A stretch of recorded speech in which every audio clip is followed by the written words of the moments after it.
क्यों पाठ्य पुस्तकें उस प्रकरण को हटा देना चाहती हैं जिसमें बताया गया कि 1992 में हमने एक मस्जिद को गिरा दिया। क्या आपको यह याद लगातार रहता है कि मणिपुर 3 साल से जल रहा है, वहां लोगों के लिए अपने घरों को वापस लौटना मुश्किल हो रहा है। आपको दिखाई देता है कि हाँ, ये कम्युनिटी खतरे में है, हिंदू खतरे में है क्योंकि सामने मुसलमान है, अमेरिकी खतरे में है क्योंकि सामने इमिग्रेंट्स हैं, व्हाइट्स खतरे में है क्योंकि ब्राउन्स पहुंच गए। आपकी याद दरअसल आपकी है ही नहीं, ना इतिहास आपका है ना याद आपकी है, निजी तौर पे तो बिल्कुल नहीं है, ये कलेक्टिव है। समाज इतिहास को सेलेक्टिवली याद कराता है। व्हाट्सएप तय कर रहा है कि आपको क्या याद रहेगा, क्या भूल जाएगा। समाज को क्यों लगातार शत्रु गढ़ने पड़ते हैं? क्योंकि शत्रु, दुश्मन आपकी मेमोरी को आसान बना देते हैं। I am telling you that your memory is lying to you. नमस्ते दोस्तों, प्लीज सिट डाउन में आपका स्वागत है। कल्पना कीजिए कि एक ही तरह की ऐतिहासिक घटना, एक ही दंगा, एक ही तरह की खबर, एक ही युद्ध, एक ही भाषण या एक ही अपराध, और करोड़ों लोग उसे अलग अलग तरह से याद करते हैं। करोड़ों लोग एक ही घटना को देखते हैं, वही फुटेज है, वही सुर्खियां हैं, लेकिन जो याद वो लेकर निकलते हैं वो अलग अलग होती है। किसी को न्याय याद रहता है और किसी को दमन याद रहता है, किसी को राष्ट्रीय गर्व याद रहता है तो किसी को सामूहिक शर्म याद रहती है। अभी जो युद्ध चल रहा है उसके बारे में हम जानते हैं कि ट्रंप चाहते हैं कि सब लोग उस युद्ध को ऐसे याद करें कि अमेरिका ने यह युद्ध जीता। दुनिया के दूसरे लोग उसे भिन्न तरीके से याद करना चाहते हैं। सवाल यह है कि क्या हमारी जो स्मृति है, हमारी जो याद है, उसकी भी कोई राजनीति होती है क्या? क्या याद निष्पक्ष होती है?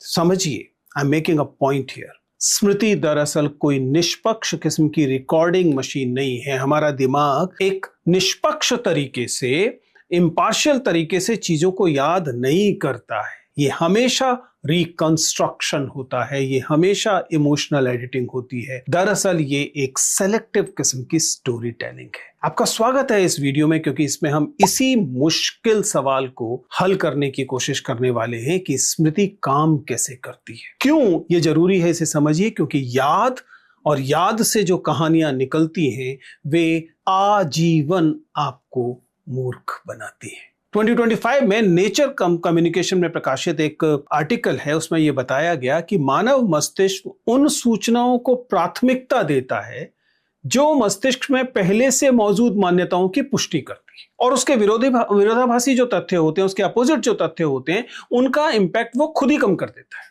यानी कि अगर कॉन्ट्राडिक्टरी इंफॉर्मेशन अवेलेबल भी हो तब भी हमारा दिमाग उसे सही ढंग से याद नहीं करता, दर्ज नहीं करता। समझिए कि इसका पॉलिटिकली क्या मतलब है। इसका मतलब यह है कि अब प्रचार तंत्रों को तथ्य को पूरी तरह से मिटाने की जरूरत नहीं रह गई। उन्हें केवल ऐसा करना है कि आपको वास्तविकता का कोई एक एडिशन दिखाना है, एक संस्करण आपको दिखाना है जो कि आपको इमोशनली वफादार बना दे और बाकी सब चीजों को आप इग्नोर कर दे। कहीं पर दंगे भुला दिए जाते हैं, कहीं लिंचिंग भुला दी जाएगी, कहीं पर कास्ट वायलेंस भुला दी जाएगी, कहीं वार क्राइम्स भुला दिए जाएंगे।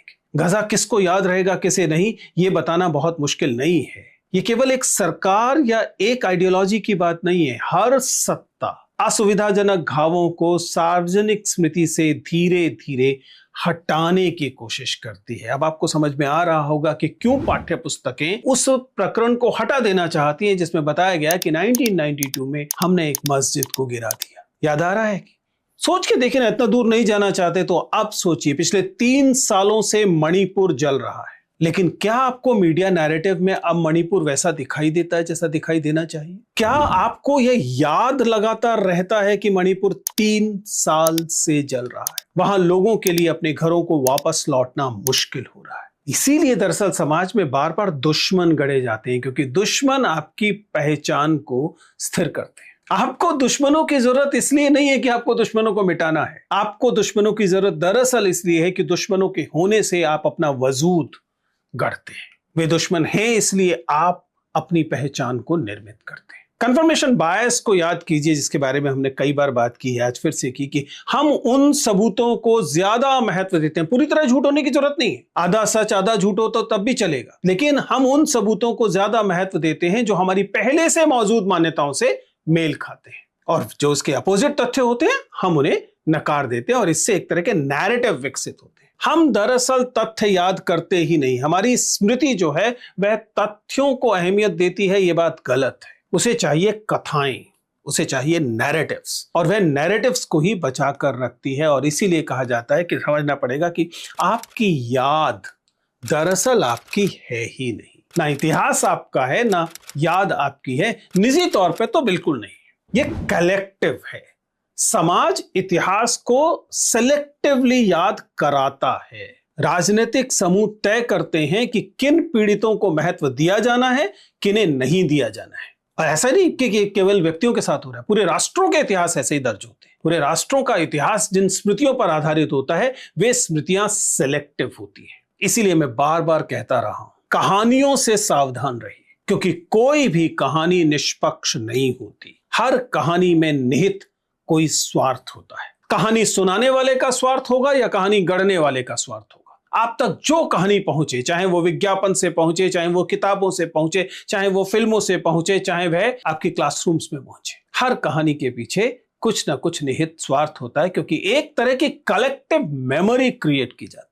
सोशलॉजिस्ट मॉरिस हॉवेक ने इस बात को बहुत क्लियर तरीके से कहा। वे कहते हैं कि जो हमारी मेमोरी होती है वो इंडिविजुअल नहीं होती, सोशल होती है। समाज मिलकर तय करता है कि हम क्या हैं, और इसके आधार पर वह यह तय करता है कि कौन सी चीजों को याद में सहेज कर रखा जाएगा, और इससे तय होता है कि हमारा दिमाग क्या भूल जाता है। क्योंकि जो याद रखना पॉलिटिकल है, वैसे ही भूलना भी पॉलिटिकल है। सामूहिक स्मृति निष्पक्ष इतिहास नहीं होती, वह समय के साथ साथ संगठित की गई एक तरह की इमोशनल आइडेंटिटी होती है। स्मृति एक सामाजिक प्रक्रिया है। पूरा वीडियो यही समझाने के लिए है। समझिए, स्मृति को व्यक्तिगत मानना बंद कीजिए, वह सामाजिक है। और इसमें फिर एक पूरा का पूरा तंत्र लगता है आपकी स्मृति निर्मित करने में। पहले किताबें लगती थी, स्कूल लगते थे, टेलीविजन लगता था, और आजकल डिजिटल चीजें भी इसमें शामिल हो गई हैं। व्हाट्सएप तय कर रहा है कि आपको क्या याद रहेगा, क्या भूल जाएगा, किस चीज में क्या महत्वपूर्ण है, उसमें तथ्य है या नहीं है, कम बात महत्वपूर्ण बात है। ज्यादा महत्वपूर्ण बात यह है कि वह जिस इमोशनल आइडेंटिटी को खड़ा करना चाह रहा है, आप उस इमोशनल आइडेंटिटी से जुड़ते हैं कि नहीं। अगर आप जुड़ते हैं तो आप उस बात को अहमियत देंगे।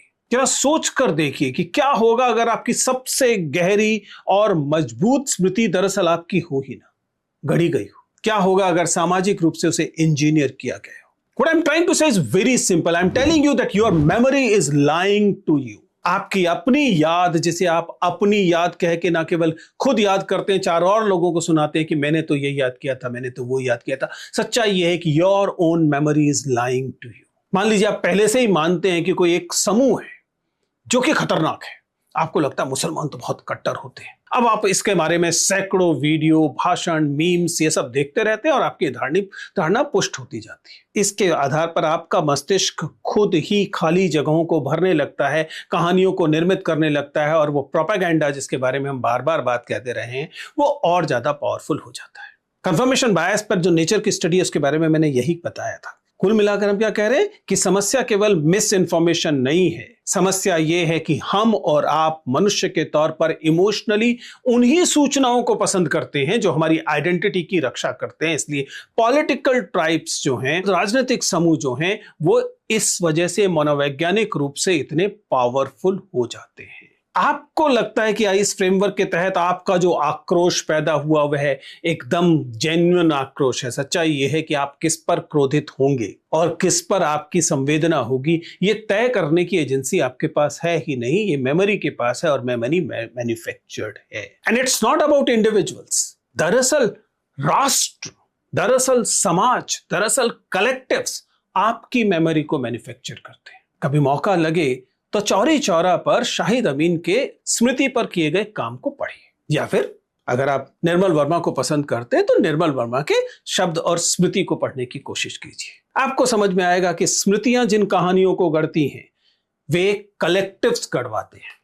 हर राष्ट्र अपने बारे में कहानियां गढ़ता है। कहानियां आप में बिलोंगिंगनेस पैदा करती हैं, अपनेपन की एक स्टेबिलिटी, स्थिरता पैदा करती हैं और लेजिटिमेसी पैदा करती हैं। कोई भी राष्ट्र दरअसल इमोशनली जिंदा रह ही नहीं सकता अगर वह हर अत्याचार को, हर कहानी को बराबर रूप से याद करे। नहीं, वह चुनता है। वह चुनेगा कि हम इस कहानी को याद करेंगे, इसे हम भूल जाएंगे। राज्य जो है वह स्मृति द्वारा निर्मित अवधारणा है। कलेक्टिव स्मृतियों से राष्ट्र की जो अवधारणाएं वह तैयार होती है। इसीलिए आप युद्धों को बलिदानों के उत्सव की तरह मनाते हैं, क्रूरताओं को कम करके दिखाते हैं, क्रांतियां जो हैं वो शहीदों का महिमा मंडन करती हैं और हिंसा को दबा देती है। यह तमाम पॉलिटिकल मूवमेंट्स में होता है। जॉर्ज ऑरवेल जब 1984 में इस बात को कहते हैं तो वो कहते हैं, who controls the past controls the future. इसलिए इतिहास को लेकर हर सरकार के साथ ये लड़ाई इतनी मजबूत क्यों हो जाती है? क्योंकि जब आप इतिहास को नए सिरे से गढ़ रहे होते हैं, आप दरअसल भविष्य को नियंत्रित करने की कोशिश कर रहे हैं। इसलिए एजुकेशन से ऐसा किया जाएगा, सिलेबस से ऐसा किया जाएगा, मीडिया नैरेटिव से ऐसा किया जाएगा, नए नए जो मॉन्यूमेंट्स बनाए जाएंगे या पुराने मॉन्यूमेंट्स में किसे महत्व दिया जाएगा, किसे नहीं दिया जाएगा, इससे ऐसा तय किया जाएगा। कौन सी एनिवर्सरीज मनाई जाएंगी, कौन सी नहीं मनाई जाएंगी, फिल्में कैसी आएंगी, उन फिल्मों में कौन से पॉलिटिकल नरेशंस आएंगे, ये तमाम चीजें दरअसल आपकी मेमोरी को गढ़ने या बदलने की कोशिश कर रहे हैं। कौन सी चीज आपको नेशनल ट्रॉमा दिखाई देगी और कौन सी चीज आपको नेशनल ट्रॉमा नहीं दिखाई देगी। ऐसा नहीं है कि इसमें से किसी की झूठ होने की जरूरत है, बस बलाघात बदलने की जरूरत है। अचानक आपको लगता है कि 1992 एक नेशनल ट्रॉमा नहीं है। पहले लगता था, अब लगता है कि नेशनल ट्रॉमा नहीं है। बाकायदा खड़े हुए एक मॉन्यूमेंट को गिरा दिया गया, आपको वो नेशनल ट्रॉमा नहीं लगता। इसके विपरीत कश्मीरी पंडितों को लेकर जो पहले घटना हुई, वो पहले नेशनल ट्रॉमा नहीं लगती थी, अब नेशनल ट्रॉमा लगने लगी। कौन तय कर रहा है?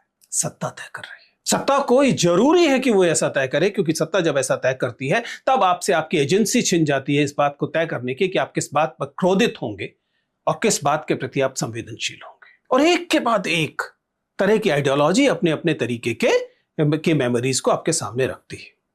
क्योंकि सच्चाई ये है कि हमें सत्य नहीं चाहिए होता, सत्य किसी को नहीं चाहिए होता, कोई सत्य की खोज में नहीं। हर व्यक्ति अपने बने रहने के लिए एक मॉरल इनोसेंस खोजता है, नैतिक शुद्धता, मैं ठीक हूं। ये तभी हो सकता है जब हम किसी अन्य को गलत सिद्ध करते हैं। And that's why we need enemies.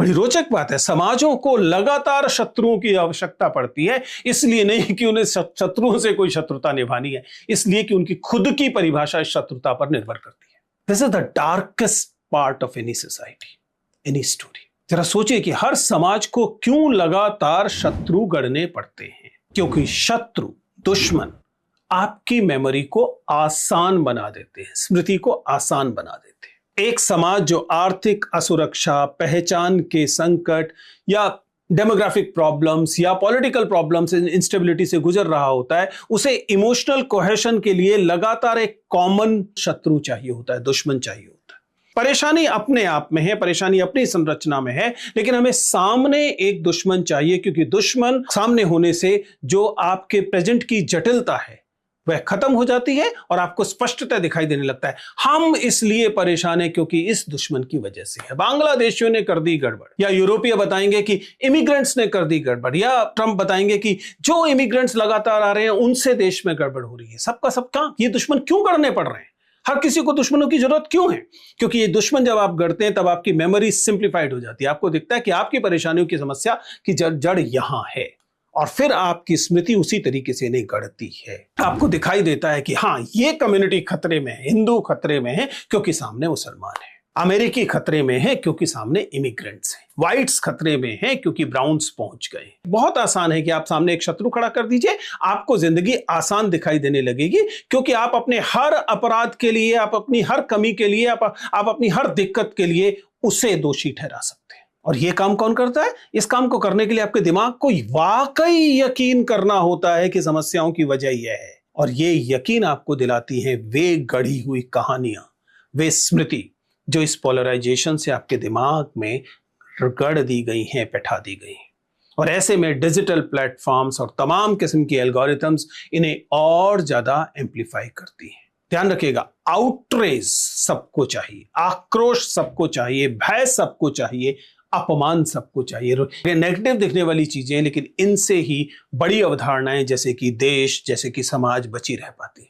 और ऐसे में जब डिजिटल दुनिया है, उसमें ये जो उद्योग है और ज्यादा विकसित हो गया है, क्योंकि इसने हमें एक किस्म का इमोशनल ट्राइबलिज्म पैदा किया है, एक किस्म का भावनात्मक किस्म से हमें एक कबीला बना दिया है। हम किस चीज को ज्यादा अटेंशन दे रहे हैं, उससे हमारी मेमोरी तैयार होगी और उससे हम एक छोटे इमोशनल समूह का हिस्सा बन जाएंगे, जिसके डर एक जैसे होंगे, जिसकी नफरतें एक जैसी होंगी, जिनके शत्रु एक जैसे होंगे, और फिर हम इसे बार बार दोहराएंगे, फिर कंफर्मेशन बायस अपना काम करने लगेगा। ये बहुत सारे केसेस में बाकायदा स्टडी की तरह देखा गया है। सामने साफ साफ निकल कर आया है कि ऐसा एक के बाद एक चीज में दिखाई देता है। इसलिए स्मृति को निर्दोष मानना बंद कीजिए दोस्त। आपको क्या याद रहा, आपको कौन सी कहानियां पिताजी ने सुनाई, आपको कौन से बंटवारे की कहानियां सुनाई गई, आपको कौन से दंगों की कहानियां सुनाई गई, ये सब बातें निर्दोष नहीं हैं। इन कहानियों के सुनाए जाने की वजहें हैं, निहित स्वार्थ हैं, और इसका मुख्य कारण यह है कि वो तय करना चाहते हैं कि आपको क्या याद रहे और आप क्या भूल जाएं। कभी बच्चन ने कहा था, क्या भूलूं क्या याद करूं। ना बच्चन ये तय कर सकते थे, ना आप ये तय कर सकते हैं। आपकी स्मृति अब कोई और राजनीति तय कर रही है। तो जैसे मैं हर बार कहता हूं कि अपने फैसलों को क्लेम कीजिए, वैसे ही फिर से अनुरोध कर रहा हूं, अपनी यादों को क्लेम कीजिए, यादों की एजेंसी को क्लेम कीजिए। तय कीजिए कि आप रैशनली तय करेंगे कि आपको क्या याद रहेगा, क्या भूल जाएंगे। जब आप ये रैशनली तय करना शुरू करेंगे तो एक बहुत बड़ी साजिश आपके खिलाफ जो है वह निरस्त हो सकती है। इसलिए लगातार सोचिए, लगातार विचार कीजिए, क्रिटिकली विचार कीजिए कि आप जिसे सत्य मान रहे हैं, इतिहास मान रहे हैं अपनी यादों में वो वास्तव में घटित हुआ भी था या बस आप गढ़ ले रहे हैं या आपसे गढ़वा लिया जा रहा है। इसलिए बार बार सवाल पूछिए कि मुझे क्या याद रखने के लिए कहा जा रहा है और मुझे क्या भूल जाने के लिए प्रेरित किया जा रहा है।